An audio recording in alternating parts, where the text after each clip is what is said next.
15 ans, en 2010, une personne sur 100 rêvait de travailler à son compte. Le reste voulait juste décrocher un diplôme, avoir un CDI et travailler dans un bureau. Aujourd'hui, c'est une personne sur 5 qui veut travailler en ligne, sans avoir de patron, sans avoir d'horaire de travail, juste depuis chez eux, avec un ordi. Et pour plus de 250 millions de personnes, c'est déjà le cas. C'est plus que la France, l'Allemagne et l'Espagne réunies. En 10 ans, Internet a retourné le monde du travail. Et maintenant, avec l'IA, c'est peut-être encore pire. Il est possible qu'Internet et l'intelligence artificielle n'aient pas que changé notre façon de travailler, mais aussi peut-être provoquer la disparition du salariat. Est-ce que dans quelques années, il y aura que des gens indépendants, générant tous de l'argent depuis chez eux, ou bien est-ce juste une mode qui s'éteindra avec le temps? Pendant longtemps, t'avais pas vraiment le choix. Tu faisais des études pour obtenir ton diplôme, et derrière, t'espérais rejoindre une entreprise. Et encore aujourd'hui, c'est le chemin que la plupart des gens suivent. Tu trouves une boîte, tu y restes quelques années, parfois toute ta vie, et c'est vu comme une réussite. Les gens cherchent pas forcément la liberté, ils veulent surtout la sécurité. Avoir un salaire de 2000 ou 3000 euros par mois, c'est clairement suffisant pour beaucoup de gens. Personne se dit vraiment qu'on peut bosser autrement, parce que pour la majorité, c'est encore comme ça que ça doit être. Puis Internet a commencé à se développer un peu partout, un peu plus vite. Et ça a changé énormément de choses. Au début, Internet c'était juste un outil. Les gens s'en servaient pour s'informer, communiquer, se divertir, mais pas vraiment pour travailler. Et puis petit à petit, ça a commencé à être utilisé dans les entreprises, et certains, avec leur ordinateur chez eux, ont compris qu'ils pouvaient faire des choses sympas avec ça. Des choses comme vendre ses services, trouver des clients, créer du contenu, ou même lancer un business complet sans bouger de chez eux. À partir de là, de plus en plus de gens se sont lancés. Certains par passion, d'autres juste pour tester. Quelques créateurs, quelques entreprises cherchaient peut-être des gens comme des monteurs, des graphistes, bref, des gens capables de bosser à distance. Et très vite, c'est devenu quelque chose de normal. Les tâches pouvaient être faites de n'importe où, à n'importe quelle heure. Tant que t'avais un ordi et une connexion, et ben c'était ok. Pour la première fois, t'avais plus besoin d'avoir ton patron à côté de toi pour pouvoir travailler. En 2020, tout a changé. Le monde entier s'est retrouvé enfermé chez lui, et Internet était devenu le seul endroit où il se passait encore quelque chose. Les plateformes de freelance explosaient. Rien qu'en France, le nombre d'indépendants a augmenté de plus de 30% en un an. Dans le monde, Fiverr et Upwork ont doublé leur chiffre d'affaires. Tout le monde voulait faire ça, et moi aussi, à 15-16 ans, je voulais essayer. Ma première entreprise, si on peut appeler ça comme ça, c'était du minage de crypto-monnaies avec ma GTX 1050 Ti. J'avais laissé tourner mon PC pendant des jours, un peu pour tester, pour voir si c'était vrai, et je me suis fait 20 €. Bon ok, c'est pas grand chose, mais c'est là que j'ai réalisé qu'on pouvait vraiment faire de l'argent en ligne. Du coup, j'ai voulu aller plus loin, parce que ça prenait beaucoup trop de temps. 2 mois d'attente pour 20 €, c'était un peu long. Donc, j'ai créé mon compte Fiverr, et je me suis dit que j'allais me lancer en montage vidéo, parce que c'était quelque chose que j'aimais bien faire. J'ai passé quelques heures à travailler sur mes offres, tester les prix, etc.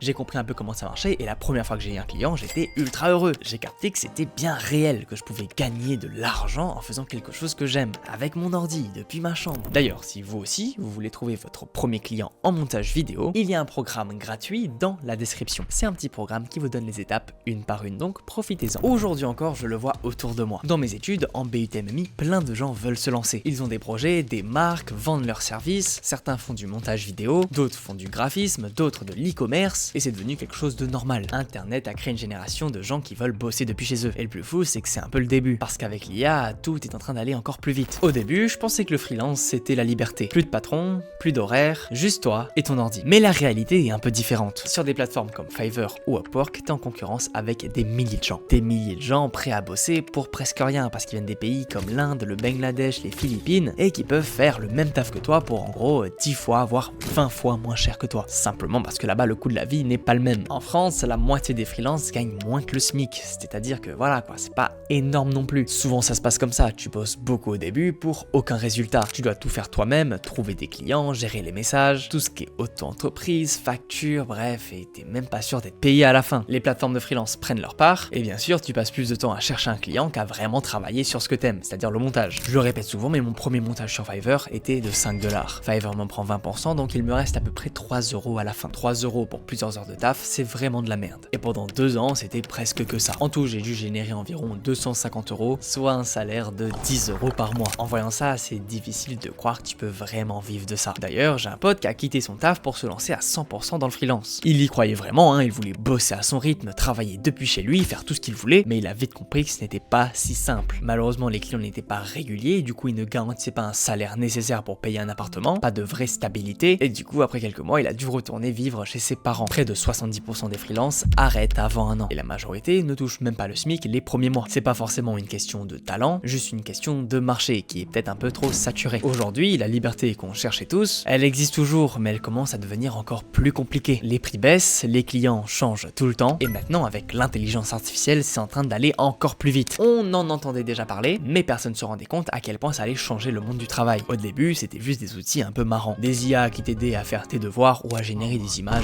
ultra moches. Mais maintenant, c'est devenu plus sérieux. Les IA sont maintenant capables d'écrire des scripts entiers, de traduire des voix, de composer de la musique, de retoucher des photos, de même les générer et même faire du montage vidéo. Et là, on rigole plus trop. Parce que tous ces métiers, c'est les nôtres. C'est les métiers qu'on pensait intouchables. Perso, moi, j'y crois pas. J'y crois pas en cette fin. Et je vais vous l'expliquer pourquoi après. Mais je peux vous dire que le jour où j'ai eu un client qui a voulu tester une IA et qui ensuite m'a plus jamais reparlé, ça m'a fait un truc. J'ai été remplacé par une IA et je pouvais même pas être énervé parce que le résultat était pas si mauvais. Là, je vous avoue, c'est le moment où j'ai eu le plus peur. Que j'ai compris que le danger venait pas des autres freelances, des autres concurrents, mais de quelque chose que personne peut vraiment contrôler. Le problème, c'est ceux qui refusent d'apprendre à s'en servir. Aujourd'hui, t'as deux types de personnes. Ceux qui ont peur de se faire remplacer et ceux qui s'en servent pour aller 10 fois plus vite dans ce qu'ils font. Et clairement, c'est les seconds qui vont réussir à survivre dans le monde du freelance. L'IA n'est pas réellement une menace. C'est plus une opportunité. Elle peut t'aider à tout faire plus vite, trouver des clients, rédiger des messages, rédiger des relances, écrire des scripts, dérusher des vidéos ou même répondre à tes clients automatiquement. Il faut arrêter de se demander comment l'éviter et commencer à se demander comment l'utiliser mieux que les autres. Perso, je m'en sers pour tout. Par exemple, dans mon programme privé Sales Editing, on montre comment l'IA peut littéralement devenir ton assistant. Il peut créer ton portfolio, prospecter automatiquement, créer tes relances, ce qui ramène des clients encore plus vite et donc te permet d'avoir un salaire qui dépasse le SMIC en moins d'un mois. Alors que t'es peut-être encore au lycée, voire au collège, comme un membre de Sales Editing qui l'a rejoint récemment. Oui, au collège, sur internet, il a généré plus de 1000 €. Bref, ça sert à bosser plus vite et plus proprement. Moi, à titre perso, j'utilise pas mal pour écrire mes vidéos, trouver des idées de miniatures, structurer mes plans, fixer mes objectifs, mon planning. Car oui, ça aide pas que les monteurs, ça aide aussi les copywriters, les graphistes, les devs, les coachs. Tout le monde peut, je dirais même, doit s'en servir. Bref, internet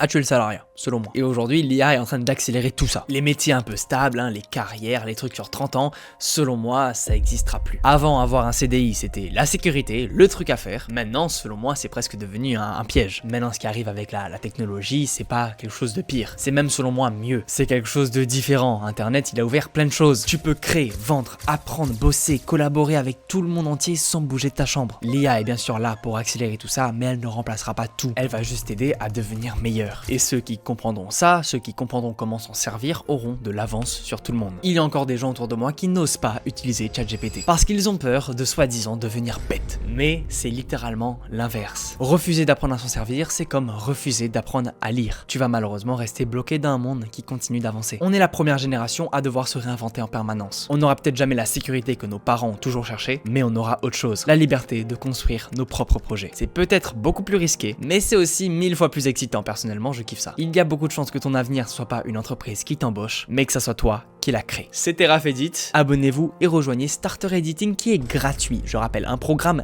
gratuit. Il est gratuit.